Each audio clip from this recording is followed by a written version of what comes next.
Ready for a different kind of happy hour?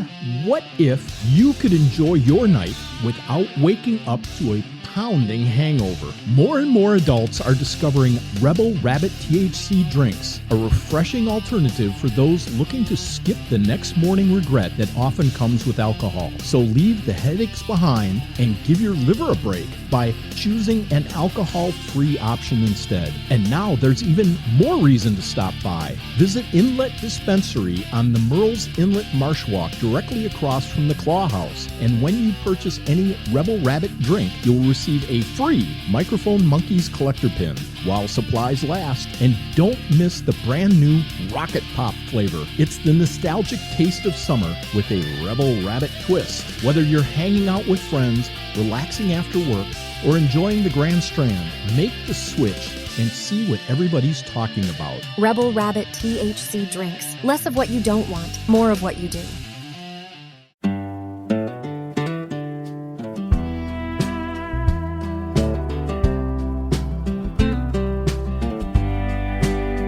Pull up a chair, leaning close.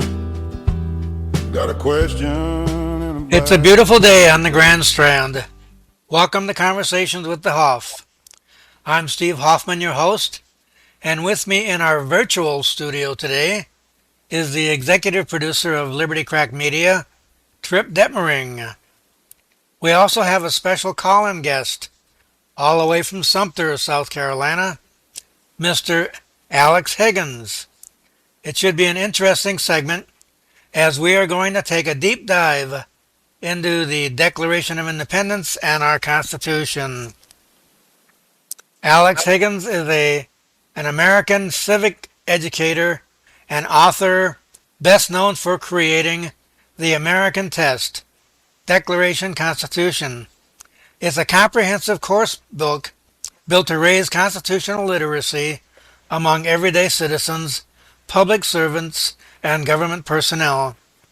His work centers on strengthening national understanding of the Declaration of Independence and the U.S. Constitution, treating them not just as historical documents, but as living governance architecture. He designed the American Test to establish standardized method of teaching and evaluating knowledge of America's founding documents.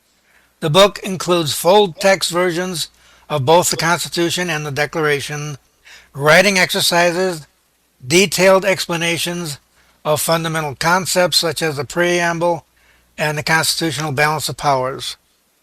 His commentary derives from authoritative sources including, now get this, the Law of Nations, congressional transcripts, Black's Law Dictionary, and the Federalist Papers.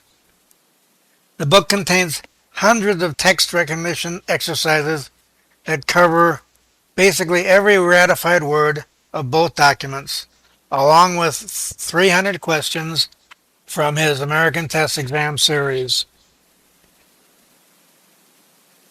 He has discussed his work in interviews, including a 2025 appearance on the Ingram Centurion podcast, where he explained the purpose and structure of the American Test.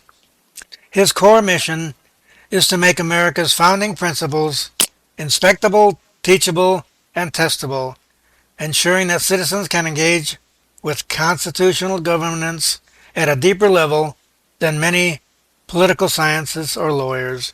His approach emphasizes clarity, accessibility, and the idea that constitutional knowledge is essential for a healthy republic. Well, welcome to the show, Alex. Well, thank you for having me, Steve. Yeah, before I begin, it's obvious that those founding documents, the Constitution and the Declaration of Independence, are what made America the world's example of what freedom is really like. So before we start talking about the book, what do you believe are the natural and basic conditions needed for freedom?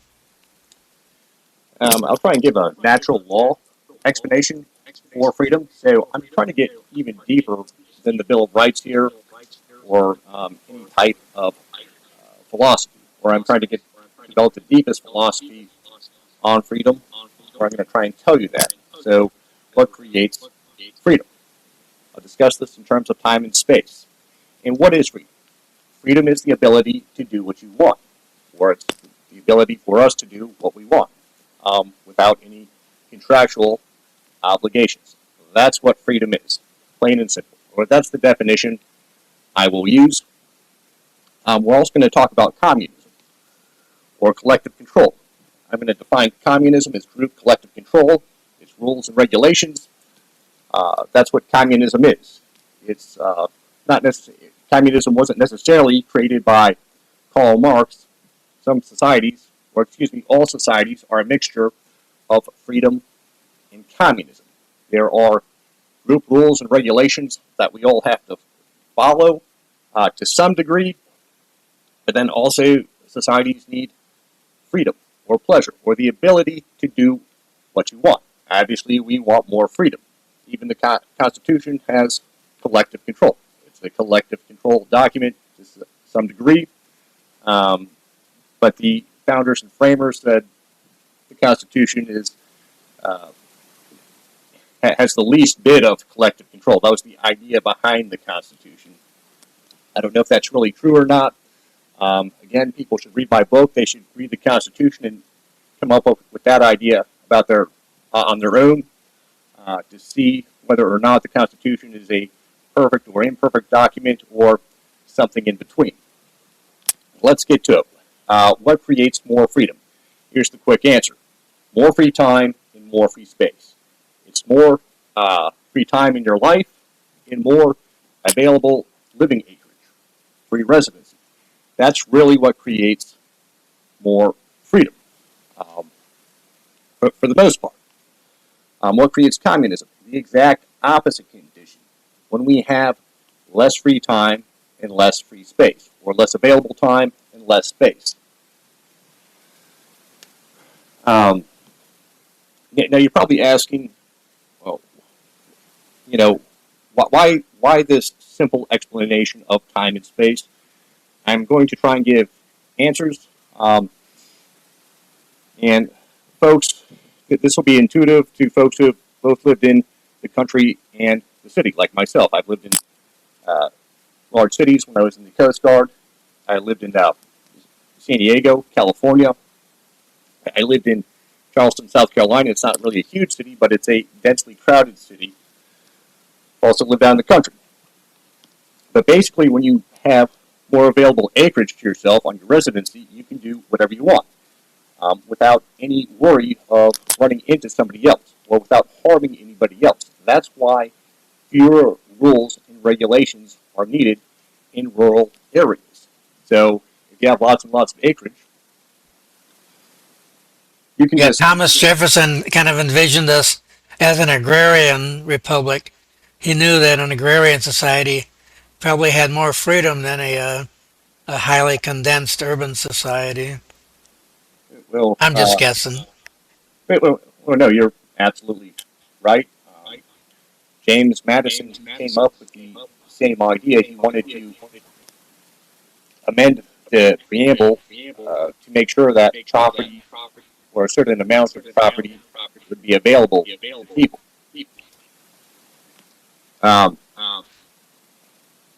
Let's talk about being in the country. Again, just to paint a picture here. If you have 10, 20 acres of property, let's just say, to yourself, you're not in a densely packed city. You can open up the back door, you can fire off the 12 gauge without worry, you can have cookouts, you can have bonfires anytime you want. You can build a basketball court on that property. Heck, maybe if you had enough property, you wouldn't even have to follow the speed limit, because you could possibly have a racetrack on this property, and you wouldn't have to worry about running your car into anyone. So, available space naturally creates the condition of freedom. Also, with regards to time, if you don't have to work so much to obtain that space, you're going to have more time to enjoy that space. Now, if you live in a city and you have to work several hours for a very small apartment, There are literally people living in New York City, and there are people in New York City, and they live in 10 by 10 apartments, 100 square foot apartments for some folks in New York City. That's how bad the conditions are. And if you're living in a small, compact apartment by several other small apartments, you just can't do what you want to do. Again, getting back to the definition of freedom, freedom is the ability to do what you want. And if you live in a densely packed city, you're going to need more rules and regulations. You're going to need more parking meters. You're going to have more stoplights.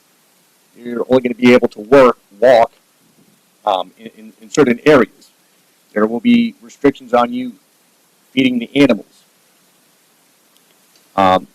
So when you live in a densely packed area, that condition condition naturally creates communism or collective control, whether we want to call it that or not. So if we have a city and it gets, or a town, and it gets more densely compact, with folks moving from out of state, even if all those folks are George Washington, Thomas Jefferson loving people, they're naturally going to come to the conclusion that they need more rules and regulations so that folks can deal with these tight spaces. A lot of it has to do with where we can move.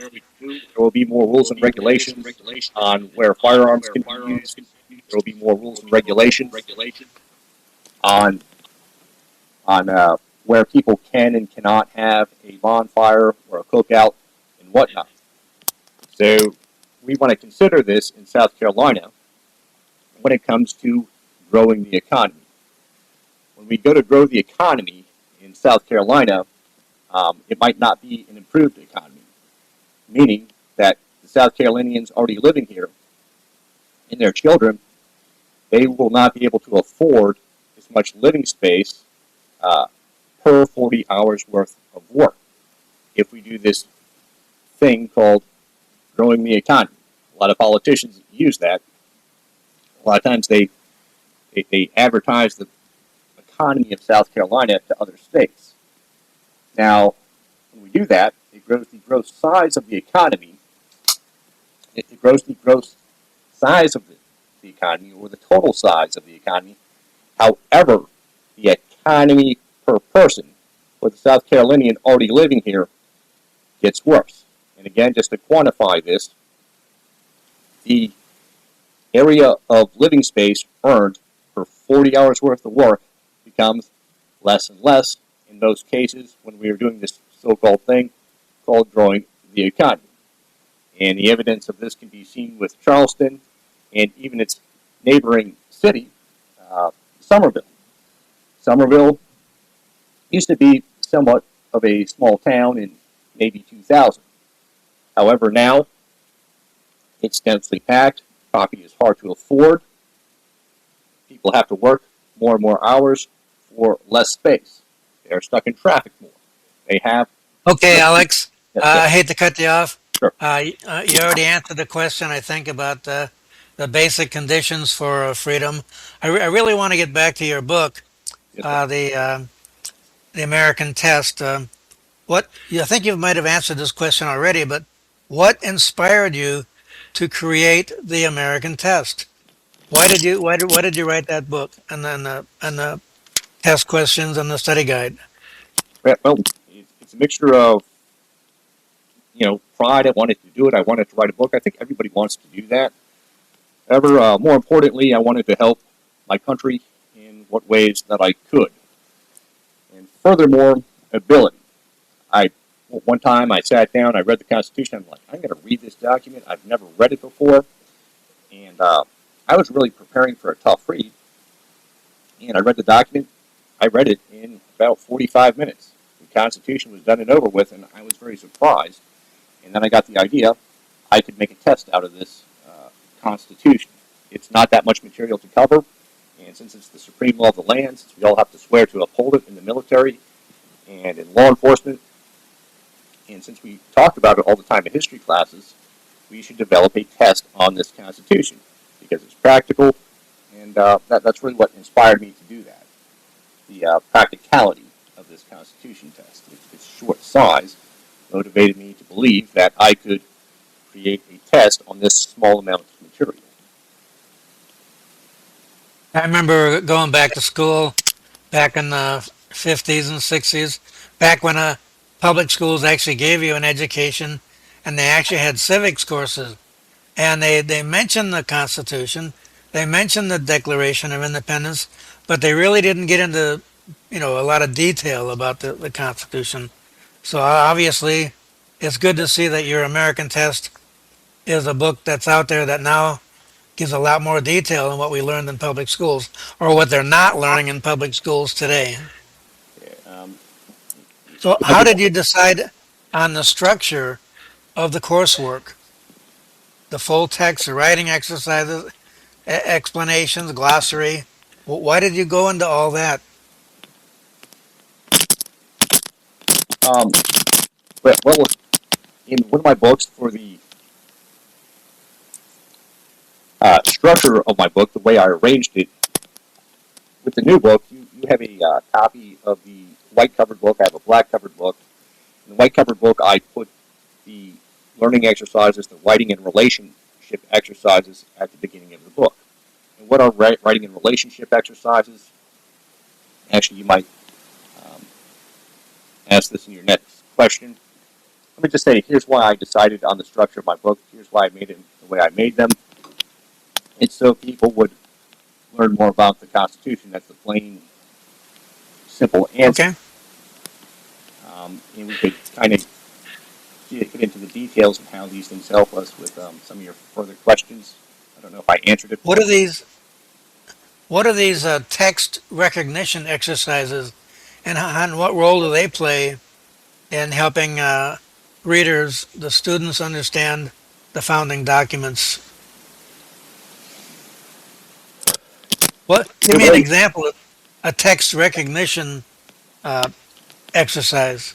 Well, text recognition exercises, that's really a fancy term for multiple choice questions. In the book, you have a whole entire practice exam in there. And it's much longer than the digital exam that people will receive. So there are hundreds of questions in my books. And what they do is they force people to read the ratified text of the Constitution. Before you can have a deep understanding of the Constitution, you have to be very familiar with the superficial text. You have to know exactly what it is that you're trying to understand. And my belief, to understand the Constitution, you have to read the Constitution. You have to read the actual words chosen by the framers of the document. And the text recognition exercises, they force people to deal with that ratified text of the Constitution. A constitutional interpretation may not help you. You can't give a Christian or an atheist point of view. You can't give a Democratic or a Republican interpretation of the Constitution. You just have to know that Constitution. That's what the text recognition exercises force people to do.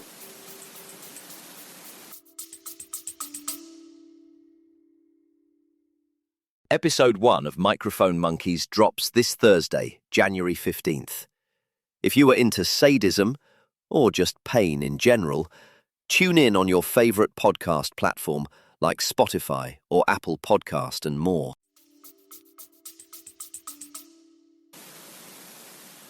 In your book, you also talk about the concepts, the sword and the purse. What is that? What does that refer to? Um, James Madison and Alexander Hamilton, they mentioned those terms in Federalist 58 and then in Federalist 78. Federalist 58, it's about the House of Representatives, and Federalist 78, it focuses on the courts. And sort of in the purse, it's much more important than the Supreme Court. So in schools, we learn this Supreme Court-centered point of view of the Constitution.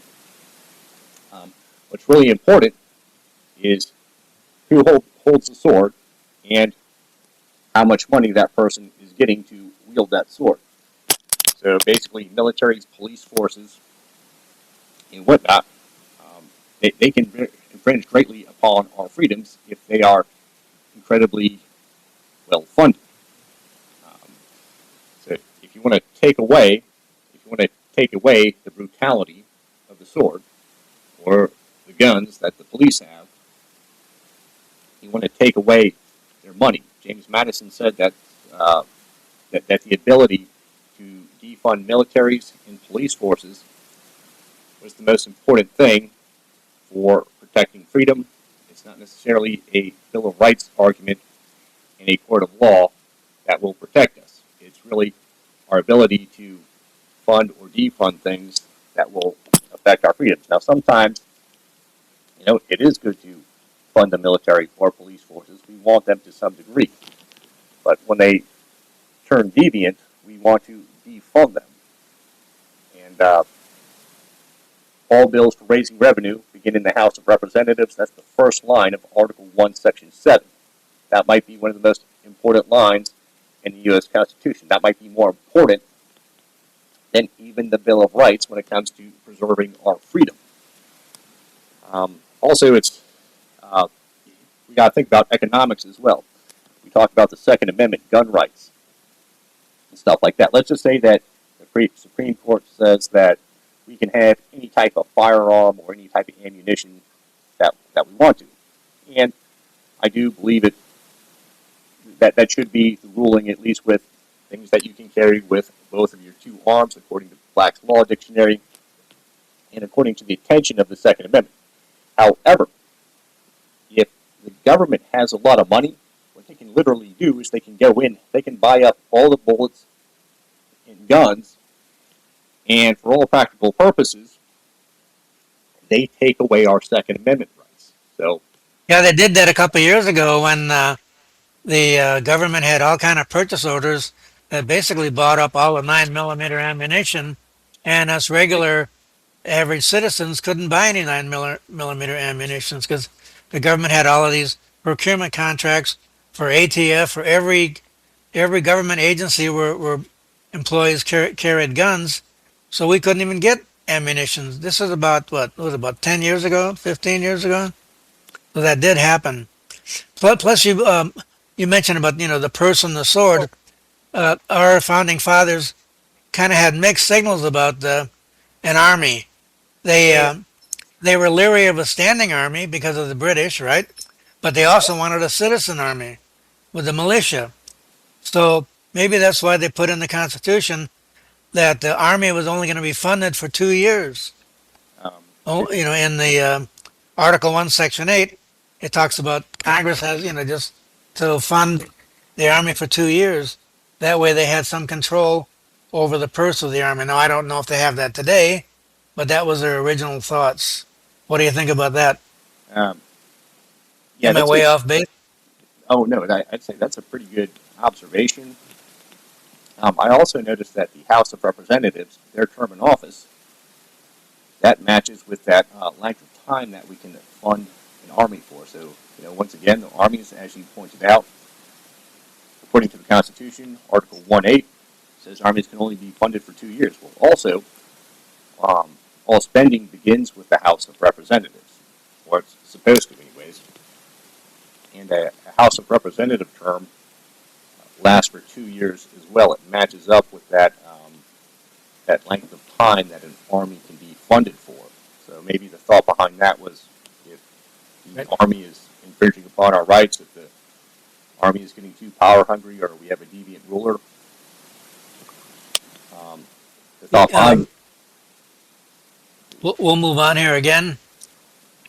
In your book, you talk about the connection between the Declaration of Independence and the Constitution. Now, the time frame between those two documents is many, many years. I mean, you had the Declaration of Independence signed in what, 1776? And the Constitution wasn't ratified until at least a decade later. So what's the connection between those two documents? Well, the Constitution, it makes mention of the Declaration of Independence. The Constitution said it was It refers to the Declaration in Article 7. So how are they related? There were events cited in the Declaration of Independence that were influential to our Constitution, such as with the King's ability to fire judges at will. So judicial pay and their time in office were entirely contingent upon they were fully contingent upon King George's will in our Constitution, and I'm just giving one example of it here among many. In the Constitution, judges have life in office. I don't know if that's a good thing or a bad thing, but maybe it's better than what King George had. Presidents can appoint judges. However, they have to make a group choice with the Senate to appoint those judges under the Constitution. So we have a president that's kind of like an elected king, kind of, sort of, but he doesn't have sole power to appoint judges. And the appointment of judges was pointed out, or the corrupt appointment of judges was pointed out in the Declaration of Independence. There were several events listed in the Declaration of Independence that influenced our Constitution. The Declaration is a historical document. It marks the separation of our nation away from Great Britain.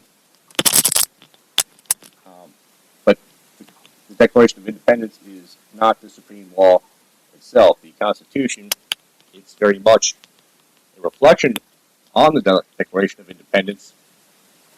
But the Constitution is a document on how to correct all the wrongs that King George did.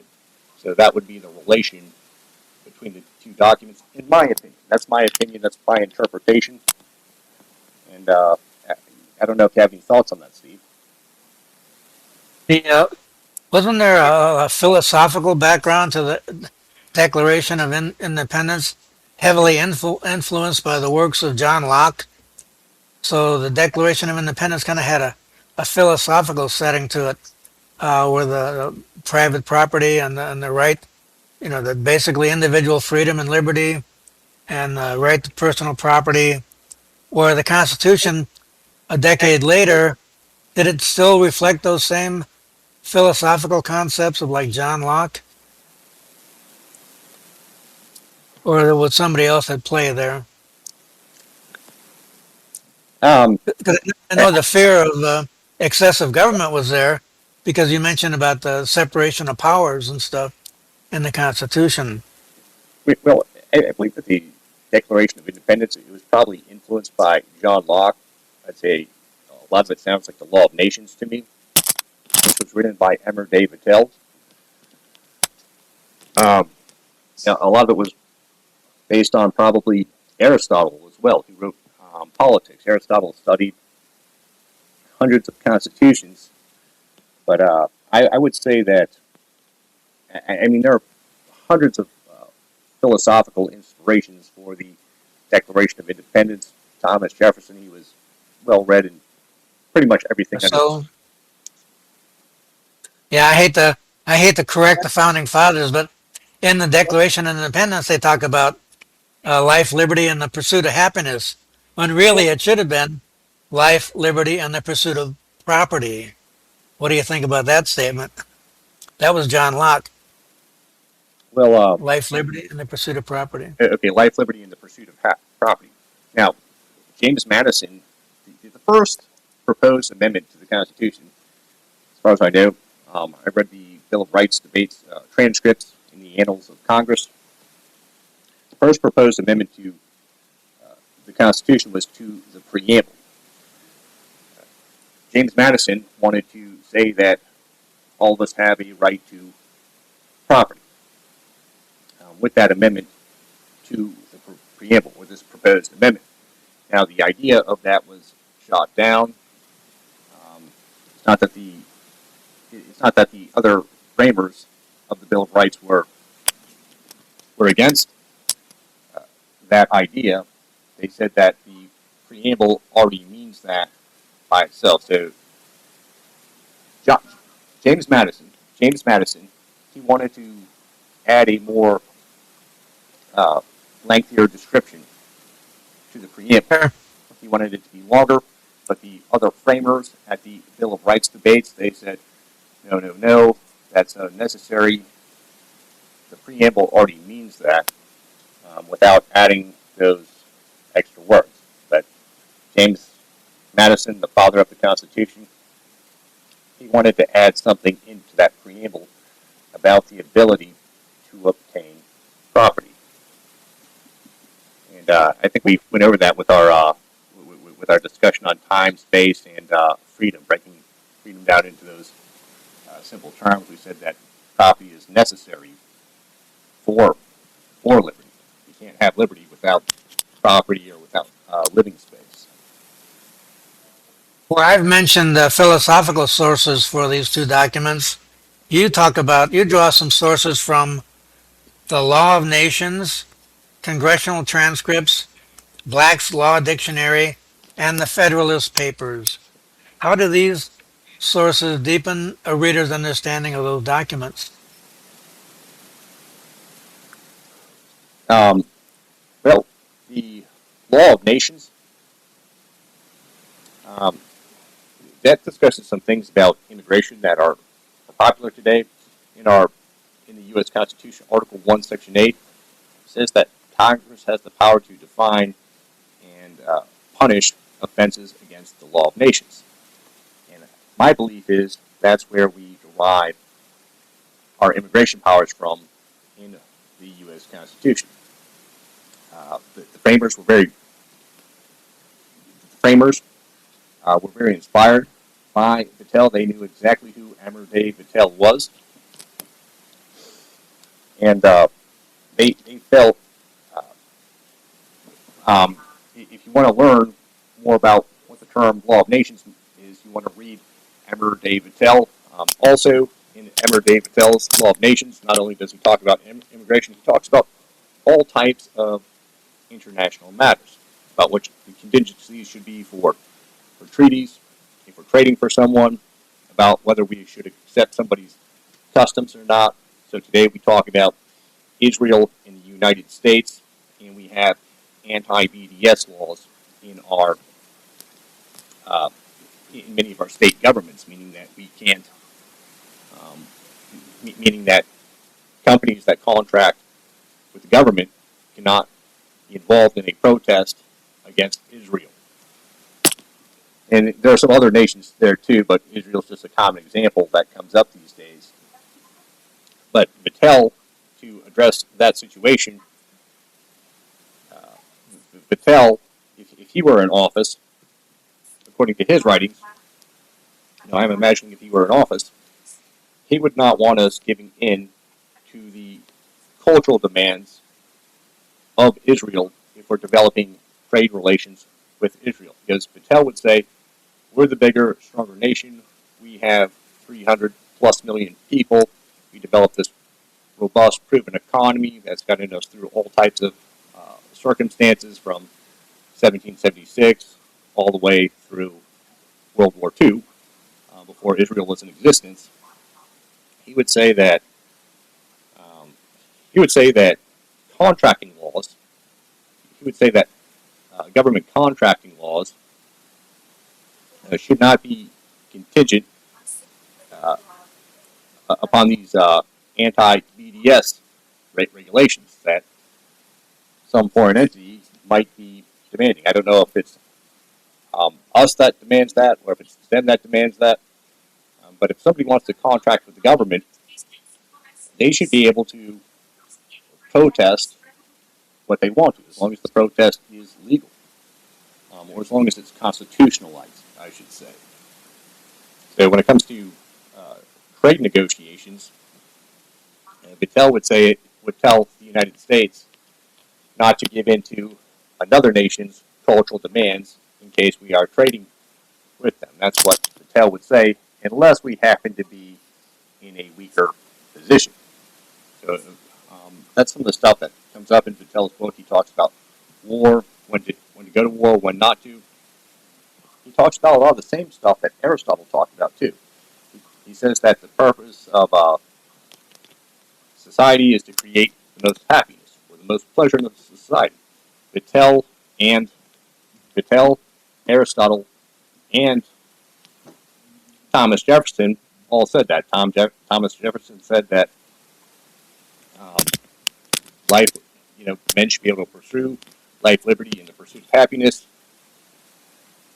And Aristotle said that that's the purpose of government as well. I don't know if we want government to help us to create happiness, but we don't want government to infringe upon our freedoms to have that happiness. But Aristotle said the point of coming into a group or entering into a group contract, such as a society is a big group contract. The point of entering into that group contract is to create the most happiness or the most pleasure possible. Well, beyond survival. Now, Go ahead. it's my understanding that the Constitution, we're a nation under the rule of law, and the Constitution seems to be the basis of that law. But yet we had a Supreme Court Justice, Ruth Bader Ginsburg, who made a statement that our law can also be based on, or precedent law can also be based on the laws in other countries. To me, that doesn't sound like she's ever read your book or ever read the Constitution or taken the exercises. How can you have a Supreme Court Justice believe that the United States should come under the law of other foreign countries? I don't understand that. If that was the case, it would have to be some type of an interpretation of treaties. Now, treaties, they are law according to Article 6 of the document. So you have Article 6 in the Constitution says that treaties are in fact laws themselves. And in treaties, that's one case where the president can generate laws. Of course, they have to be certified by the Senate. But maybe that's Well, obvious. Go ahead. But I'm against what she is saying. Right. I guess you can have any law, but that's only as long as it doesn't violate the parameters of the Constitution. If that makes Well, obviously, there's a gap in what Americans are being taught about the Constitution and the Declaration of Independence. What do you think of the biggest gap in constitutional literacy among students in the United States? What is it that they don't understand the most? Well, I mean, I tried to hit that on the head with my book. People just have to read it. So, again, that's why I wrote my book, and that's why I wrote it the way I wrote it, with these identification exercises. My book used to be called The Exact Votes Test before it was called The American Test. People have to actually read the Constitution. It's not really a good idea to listen to other people's interpretations until people have a good footing in that superficial text of that Constitution. So it's such a simple idea, but people just don't get it. And my book was made to motivate people to do that. You can take the electronic version of the American test. You can take the electronic version of the American test, and you can get a score and a certificate. And again, my test, it forces people to read the Constitution. There's no way to get an 80 or 90 score unless you're well versed in the superficial text of the Constitution. Now, with other civics education, when they ask questions, you answer about interpretations of the Constitution. You don't really have to verify exact quotes from the Constitution. You don't have to verify the text of the Constitution. And one thing. Here's what we want to do. No. Here's what we want to do. If we're interpreting the Constitution, or if we're hearing interpretations about the Constitution, if we're hearing these philosophies, we want to see if these philosophers can even recognize the premises which they are basing these philosophies on. So if some constitutional wizard has this grand idea about the Constitution. Somebody comes out and he says he's the reincarnation of John Adams, for instance. I don't know if anybody would really say that or not, but some people think that they're just like John Adams or one of these great founders and framers, or they act like they are. I think it would be good to see if they could even recognize the text of the Constitution before we listen to their interpretation. And this is just basic stuff from geometry. If you look at the cover of my book, if you look at the cover of my book, there is a flag with geometric symbols on it. I designed that. Geometry really inspired me. It really inspired my ideas about the Constitution.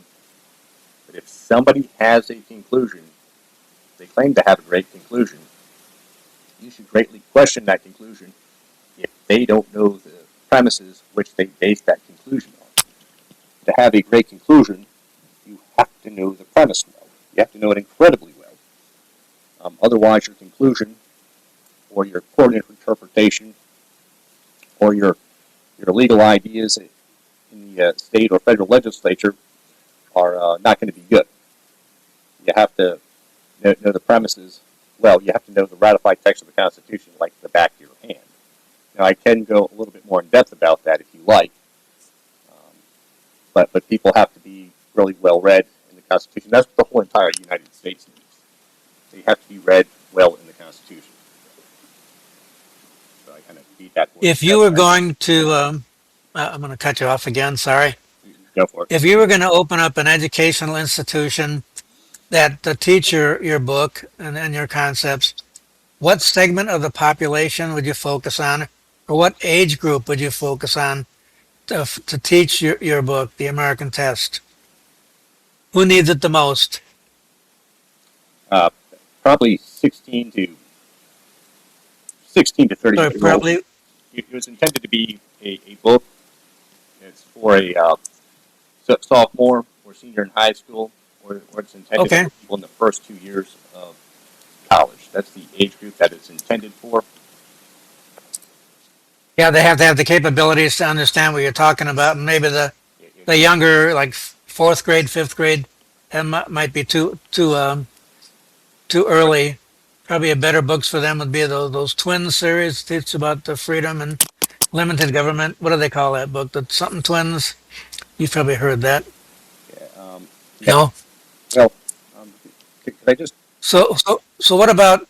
You mentioned you'd focus on eighth graders or people in that age group. What other segment of the population would you focus on? I'd like it for 11th and 12th graders and people in the first 2 years of college.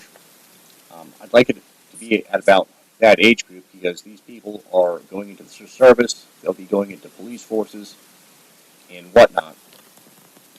That's the education level, anyways, that would be required to get through my book. So my book doesn't require a doctorate degree to get through, but they need to have had a few English courses and whatnot, because even though the Constitution is a small bit of material, some of the words are a bit tricky.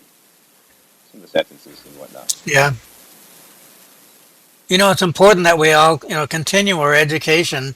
I was a quality auditor for many years, and I'd spent a lot of time as an adult going to a site called Khan Academy. If I wanted to learn about a particular process or a particular engineering skill, I would go to Khan Academy.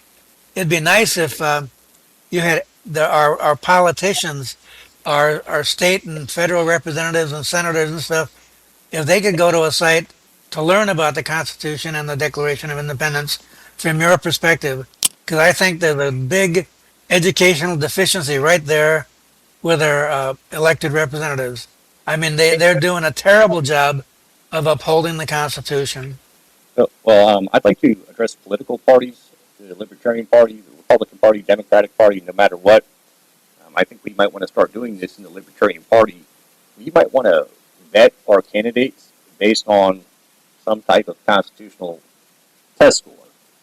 Because otherwise we just get into demagoguery. We're just we're just Okay. basing our vote on their personalities or their ability to act in front of the public. I think that all congressmen should take the American test, and we should be able to see their score. We should be able to see the score of candidates. So if you have a candidate, they're running for the Libertarian Party, and they get a 50% on this American test, we might want to question those people some. We might want to think about that choice, because when they get into office, they're going to want to hit the ground running. It's not time to learn the Constitution when they get into office. When they get into office, they need to know that Constitution like the back of their hand. And that's even if they're at the state level. They need to know the U.S. Constitution and the state Constitution. The U.S. Constitution applies everywhere, but they really need to know that Constitution like the back of their hand. Well, probably the place to bring this up to our representatives is when they're first campaigning for public office and they make their campaign stops, or when they're elected, they come back and they do these town halls. I used to ask representatives when they came doing a town hall, I'd say, "What is the purpose of the Constitution?" And I'd get all kinds of crazy answers. Nowhere near the fact that the purpose of their Constitution is to preserve and protect our inalienable rights. Nobody ever said anything like that. It's like, well, the purpose of the Constitution is to make sure that our kids are well educated, or we need to make sure that all citizens have access to health care. I'm going, what? Where did you come from? Right. What civics class did you take? Yeah, That really weird answers. maybe So yeah, your book is extremely important. And my final question is, do you plan on having a follow-up set of books that will teach the Declaration of Independence and the Constitution? Do you have any follow-up books coming out? I just really want to keep it to this. I think sometimes the writer who writes least writes best, and evidence of that can be seen with the Declaration of Independence. If I could ever write so efficiently as Thomas Jefferson did with 1,300 words, I would be quite pleased with myself. I'll never be as good of a writer as he is, but I'm still going to write the least bit possible. I just want to keep the material to a small bit possible, and if I just make people read the Constitution, that's good enough for me. If I write any other books, they'll probably be some slapstick, belligerent comedy things that are, the exact opposite thing of law and whatnot. But that one takes time and effort to write a book. I know that. And you currently have that kind of time and effort, or you have other things to do to make a living? I've been working full time.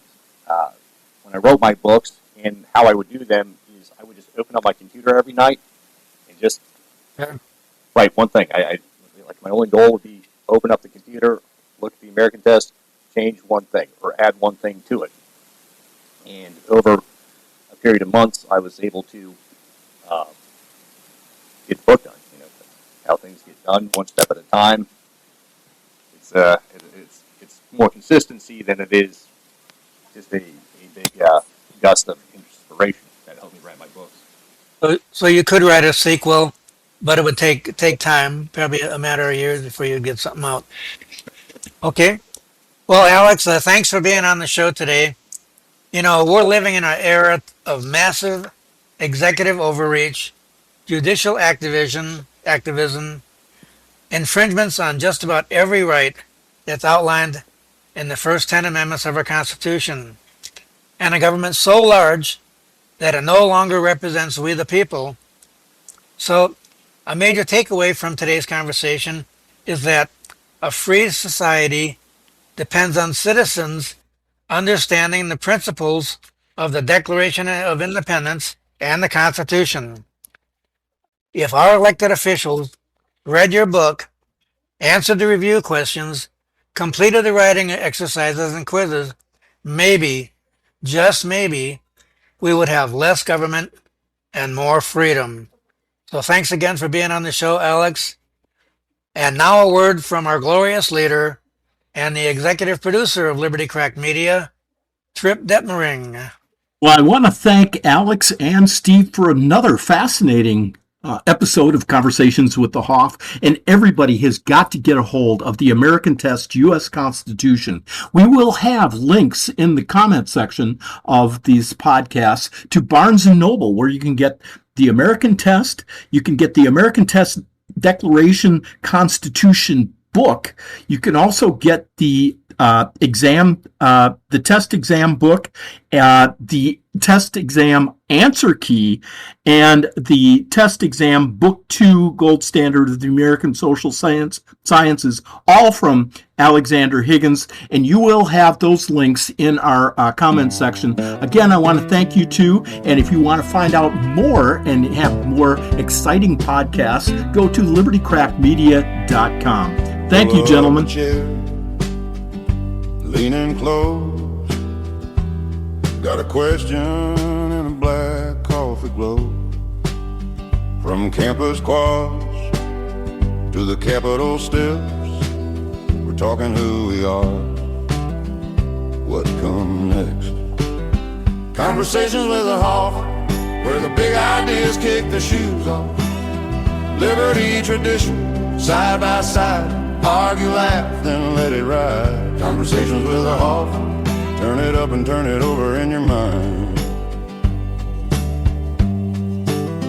Tax to the hill, or left alone. How much power do we loan? Rights on paper, rights in hand. Where do we draw that line in the sand? Conversations with a Hoff, where the big ideas kick their shoes off.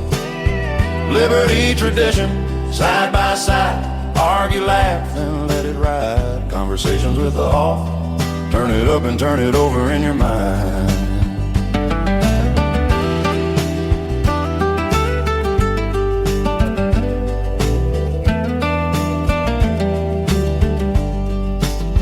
Is it either or in between? Old school roots and a freedom dream. Pull that thread, see what you find. One more question, we're out of time. Conversations with the Hoff, where the big ideas kick the shoes off. Liberty tradition, side by side, argue, laugh, then let it ride. Conversations with the Hoff, hit subscribe and take a little time to think it through.